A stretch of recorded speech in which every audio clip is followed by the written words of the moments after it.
In this video, I'll show you how to organize contacts in Mailchimp. Once you are on your Mailchimp account, the first step is to head over to the navigation panel on the left-hand side. And at the bottom, click on the sixth option, which is Audience. Now, on the Audience section, it will automatically take you to the list of all of your contacts. Now, there are a lot of ways to organize this.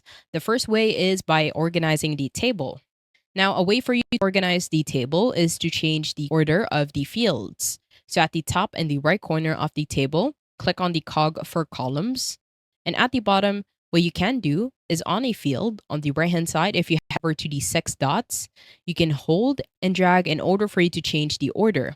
You can also unselect a specific field in which you don't need. And at the bottom, if we click on apply, it will refresh the page. And as you can see, we have changed the order. Another way to organize is to only show the contacts that are subscribed. So at the top, head over to the filters. And here you'll want to click on the second option for subscription status. And at the bottom, click on email non-subscribed and email unsubscribed. Once you do that, it will automatically set up the filter. In here, we have 4 contacts. Now, in order for you to clean them, simply head over to the left-hand side of the contact. And at the top, you will have an option to archive. Let's say we want to archive all of these. So at the top, click on the third option to archive.